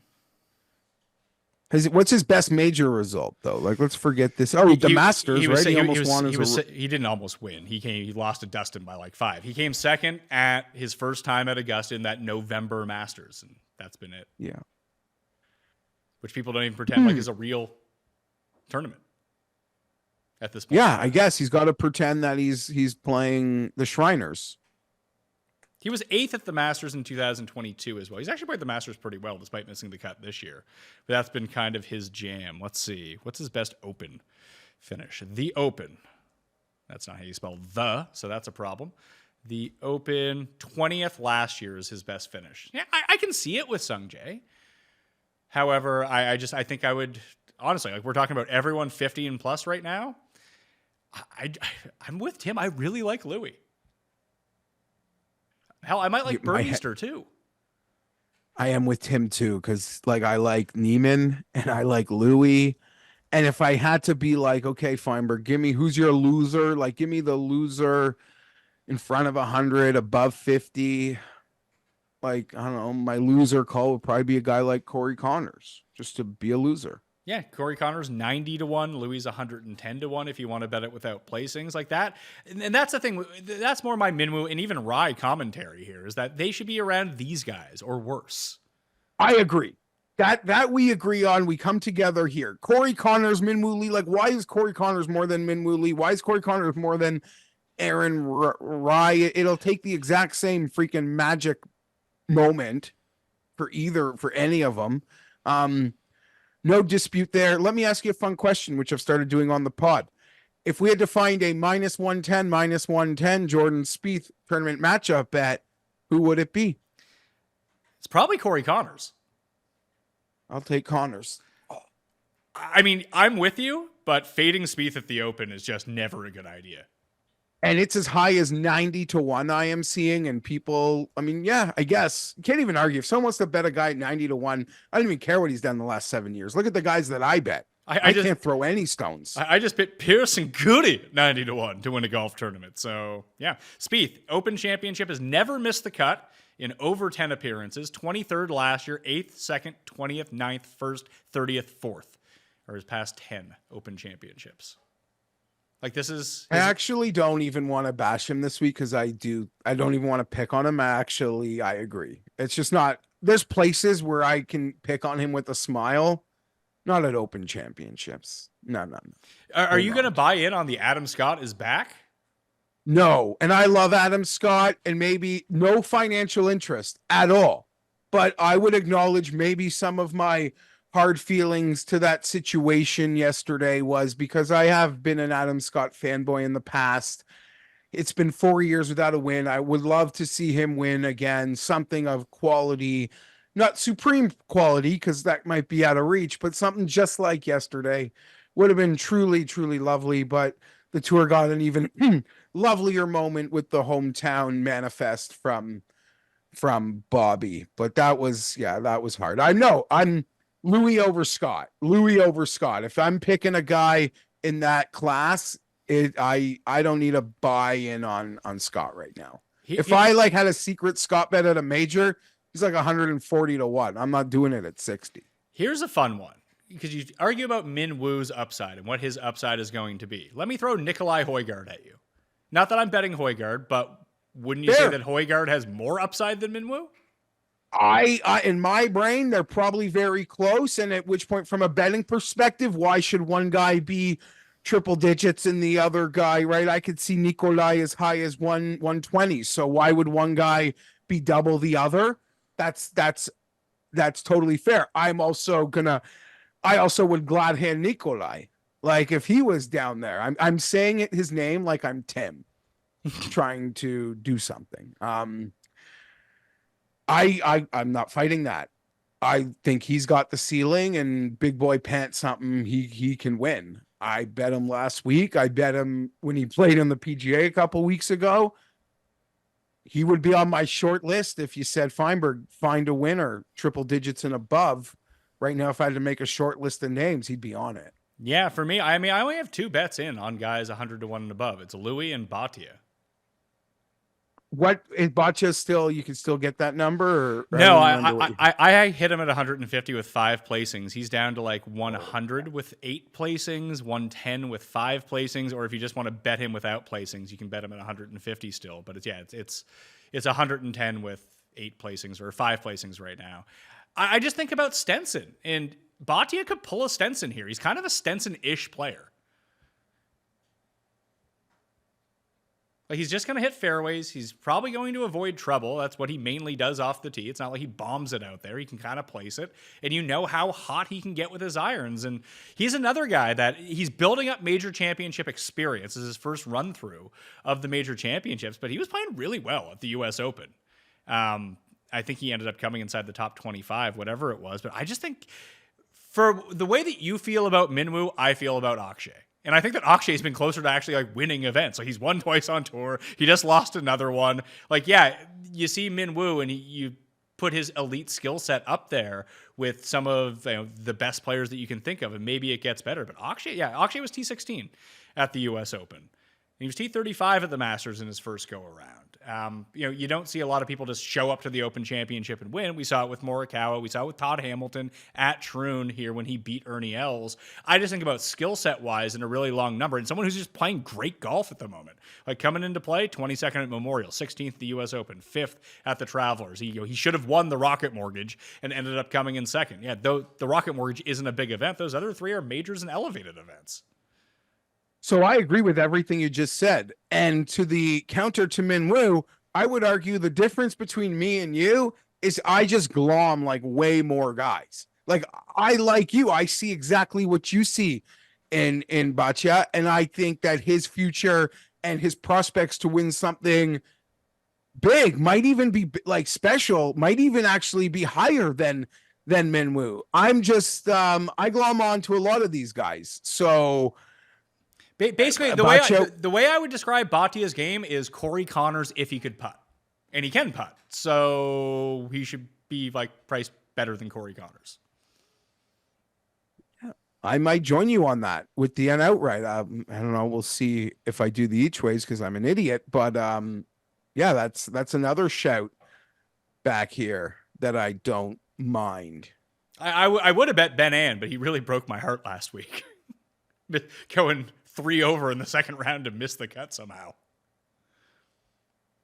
I mean, his number is huge for people that like were riding that all summer or heavy. There's some insane Ben Ann numbers. I don't know if people will be able to resist those people who've been betting it. Big like disparity in the Alex Noren numbers. I'm seeing it as low as 70, as high as 140 or 125. Where's 125 at? 125. But I actually think 125, Pat. The cross. Just say the name. Bodog Bovada, Okay. I believe is the 125. So you're shit out of luck in Michigan, it would seem. The other ones, like big, like I mentioned Burmeister. I'm just surprised you can bet on Burmeister at 165 to 1. He's been good this year. He has been good. Surprisingly, he didn't come up in Tim's discussion. He's been good. He's also been consistent. I think I'm out of money by the time we get down here, though. Like when I'm betting here, it's these cool young guys with ceilings that I like a Nikolai, like a Bhatia, or my hero, Louis would be the call. We're too far down. We're too far down my abilities now. Yeah, I mean, I'm not going to bet Nikolai. I mean, I think Burmeister's currently a better player than Nikolai Højgaard based on his, results. And he kind of fits that. Like, he's 35 years old. He does bomb it out there. He's historically like a bad putter, but you put him on these surfaces a little bit better. It's funny that I kind of now have flopped back around to where Tim said he didn't go out of his way to make an all live card. It's just all the live guys are the best values. Yeah, but Tim's not looking at odds, Pat. That's true.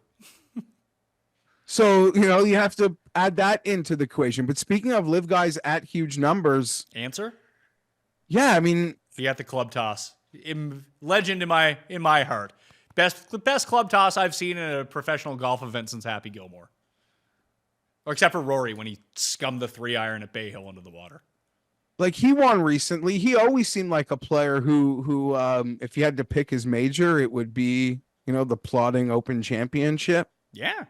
And even to take a look at it. So here's some guys that I perceive as values from down here. Whether I can get to them or not, we'll see. Probably not, because I don't think anyone from down here is going to win. But as I state at every single major championship, if you're considering playing guys top 10 or whatever it might be, if you bet the each way on Keegan Bradley at 225 to 1, because you want to bet Keegan Bradley to come inside the top 10, you're better off betting the outright with the top 8, losing the 2 spots and getting like triple on the top 8 than you would on the top 10. Plus, if he wins, you get paid 225 to 1 as well. So I might bet some extra guys at the bottom, but they're really just top 8 bets based on the money that I have. I have to allocate less money for a larger payout is the way that it goes. I know that I bring this up every single major championship when we get these sort of odds, but I know that there's new people watching this show, so I figured I'd explain it just the once. If you miss out on it, well, then that's your fault, I suppose. But that's one of them. Like Keegan, 250 to 1 seems like a really big number for Keegan Bradley. Additionally, Burmeister was one, Ann was one, and Answer was the other one. Like, I mean, I like Tom Hoagie enough at 300-1. I don't think that he's going to win, but it just seems like those are big numbers for those guys. I could see them winning. Yeah, those are huge numbers. Seeing them winning. Like Montesero, I don't see winning. Maybe he can win, but he's like the same number as these. Victor Perez is the same. Fuck, Tiger is the same number as these guys. Like, no, these guys have a pulse. If like we sit there and seeing them hoist the claret jug come Sunday, you'd be like, oh yeah, I could piece together how that happened. Yeah, sure. If Keegan or Hoagie win, that would make more sense to me than Montesero or some of these other Or like Eric guys. Cole or Mackenzie Hughes or something. Or like Ewan Ferguson, who just won in Europe. Whatever. But yeah, at Ben N, geez, I'm seeing it at 200-1. That's kind of crazy. He was like 30-1 in real events 2 months ago. Yeah. Oh boy. Your boy Si Woo.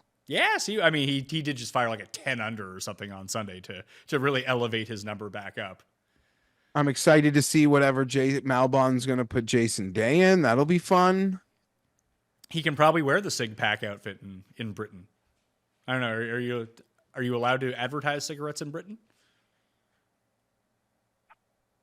I'm not sure how that works anymore. Here's my problem, Pat. Like you, like I've got these guys, like you said, I got these bigger numbers. I got a couple futures at 100. It's easy to jump in on a guy or two at like 50, 60, whatever. I have to bet a couple guys in front of 30. Like I have to bet two of them. Like I'm with you. And that's really, let's circle back to that of like, what do we do? I think for me, I think Hatton's got to be a play here.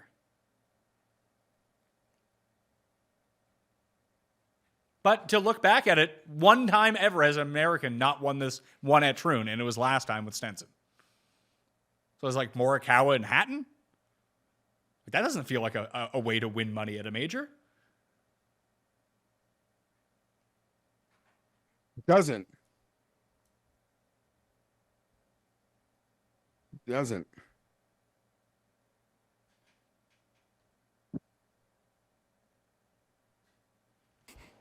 I don't know. I'm not trusting myself either.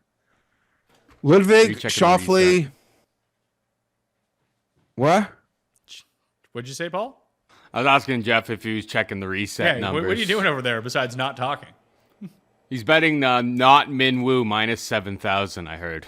Adding that to the portfolio. Minus 70,000. Geoff just put down $120,000. Min Woo won't win. After all the anti-Man Woo stuff, he's going to win now.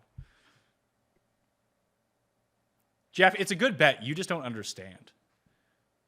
Okay. Oh, he's talking to me now. Yeah. Oh my God. Yeah, I had to respond. Okay. This fucking guy, like, I get it. You're the smartest in the fucking world, but it's okay when you take a fucking dump and you got diarrhea rolling down your leg to admit, oh shit, it smells in here. Like, that's it, man. Like, holy shit. Everyone knows you're great. Everyone knows you're great. It's okay when you shit your pants to be like, fuck, daddy made doo-doo.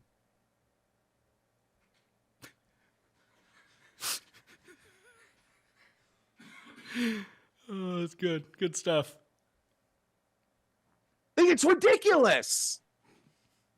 Buddy, you know what? I got fucking killed this weekend, okay? I got killed. My England fucking future trying to fade Tim, dead. I bet Colombia, dead. I lost the golf tournaments, Rico Hoy, dead. I lost a CFL game at the fucking wire because the kicker kicked it out of bounds with 12 seconds left, and it took them one play to get into field goal range, dead. Why don't I wake up this morning and just let my wife know that, you know, there's a sound, let her know that those were just valuable parts of my portfolio that didn't come through. No, I took a dump and it smelt.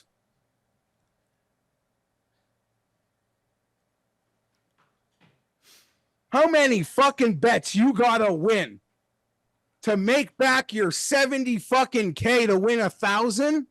And then you're gonna spin it that your process is sound? Get the fuck out of here, man. And you know what? You know what? This brings me up. I regretted one thing from our beautiful day on Friday, Pat. I needed to ask Pizzola in front of you. What do you say to these guys when they ask you, what the fuck is up with Fienberg? And I have no doubts Pizzola's like, oh, he's just insane. Do not worry about a thing he says, which is true. But I am so curious because that fucker is so sensitive. He comes crawling into my DMs that I have no doubt he's crying to my friends who know him, being like, what the fuck's up with Fienberg? Why isn't he nice to me? I'm not nice to you because when you take a dump, you're trying to tell me it smells like roses. When it's totally okay to say my shit smells.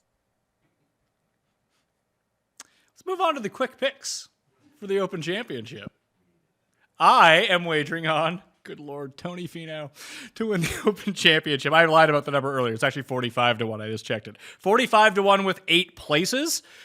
Still available at 40 right now, and it seems like that number is shrinking. Going to be a very popular bet. Louis Oosthuizen 100-1 with 8 places. Akshay Bhatia 150-1 with 5 places are the 3 bets that I have in so far for the Open. I want to wait for those tee times. I want to wait and let everything kind of balloon up. I'm looking at Morikawa. I'm looking at Hatton. I'm looking at Neiman. I'm looking at Burmeister. There are names that really do intrigue me. I'm looking at Ludwig at the same time, depending on what the market will dictate on some of these numbers and what the weather draw is going to be. I think the more you can resist the urge to go after anything, especially with the numbers that seem like they're already kind of bet into place. That's why I bet Louis, and that's why I bet Akshay, and that's why I bet Finau. Felt like those numbers, I got a better number than it's going to end up being. Could be wrong. Probably not going to be wrong. With the other guys, like if I miss Hatton at 28 and he's 25, well, at least I figured out that I think that I got him in the proper spot that I wanted him to be in. So that's the way that I'm going to try to play it right now. The newsletter is completely free to sub to, and I'll have these guys written up, plus a course preview. And what I'm thinking, I'll do one on Monday and one on Wednesday as well. And there's always like giveaways and fun stuff in there. So please go check that out. Geoff, your quick picks.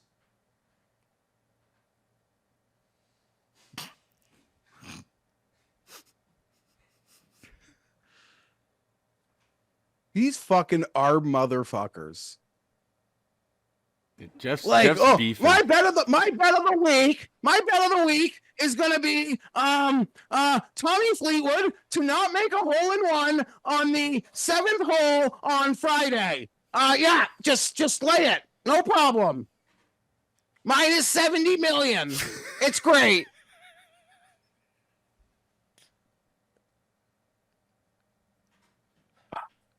So hit the 100, Neiman 100, Finau. That's not in, but I guess you talked me into it. And yeah, I will bet if I don't know what I'm doing. I said I have to have 2 at the top, so it's going to be something with maybe Ludwig, Hatton, Hovland, Rahm. I just named the board, but I don't know. I'm a mess. I'm straight a mess. Like, my shit smells. Cust has doo-doo in my pants. Cust has selected Rahm as his one and done and his top pick of the week. He went with Neiman and Louis as his other 2 picks. He said that Lowry, Scott, and Rory cannot win the Claret Jug in 2024. You get first selection, sir, on who to take in our one and done. You are now up by $3 million over me. So I need to hit a winner here because first place is 3.1 million. I hit a winner. You missed the cut. I'm in first place. And Tim's taking Rahm? Tim has taken Rahm, yes. Have I used Ludwig? You haven't, no. Well, there we go. Let's fire. That's what I was actually going to go to because I have not. My first major without a Ludwig monster. Like, I almost might have to bet him to not. I'll still be, even if I bet it at 14-1, I will still be crushed. How I had every monster, but this one. Well, I mean, the way that you should have done it was hedge your 100-1 futures with Ludwig won't win any of these majors at minus 1 million. It's what I should have done.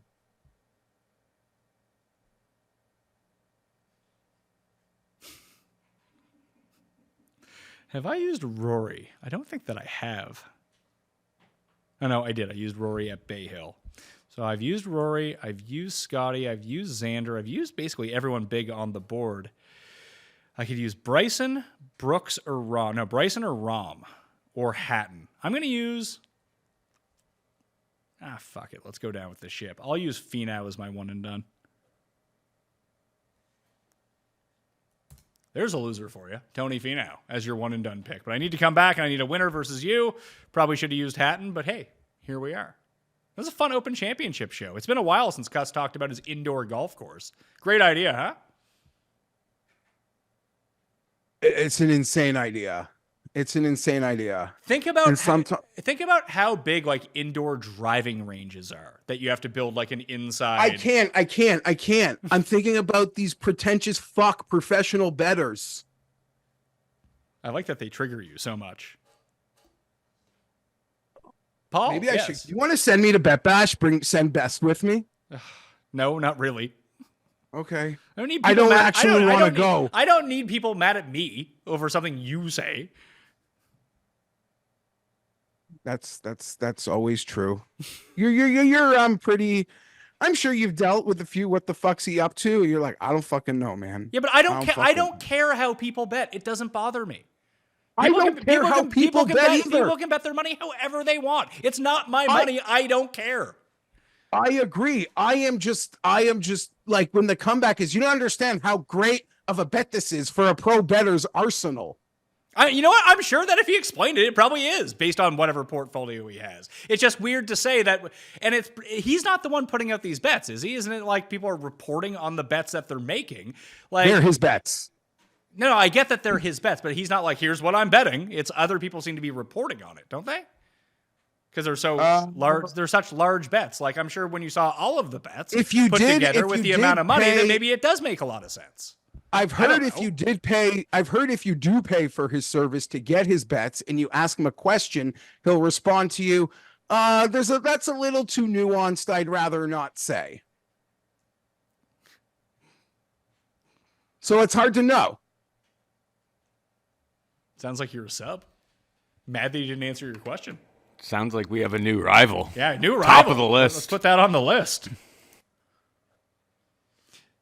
So someone made a comment for the Custies next year, Paul, that one of the categories should be Cam's biggest friend, like Visine Vince and all these people. No, but it's got to be like, I guess there should be two categories, because Cam has his like stable of like 2 or 3 buddies, but then there's always like new side like characters. Portuguese Joe or whoever that guy is.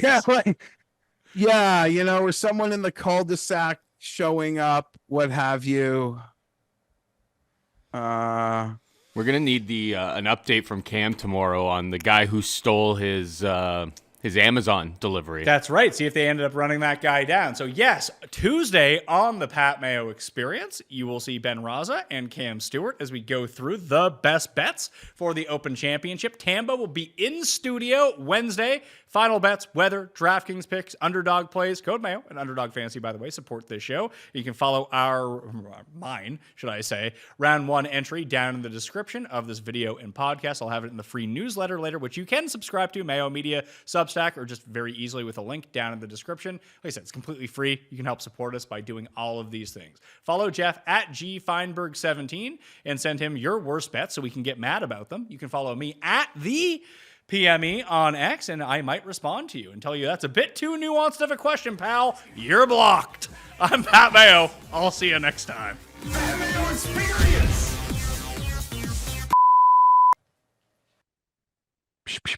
Okay, let's make these bets.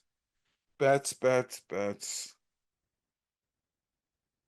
Oh, who do I want to bet? I hate everyone who I can bet. That's the problem. I trust no golfer.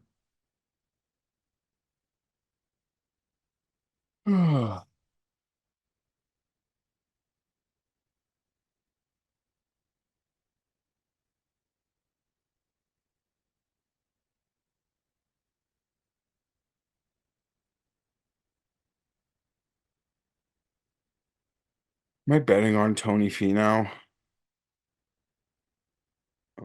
Sorry, boys, didn't realize. Later, friends. Leave meeting.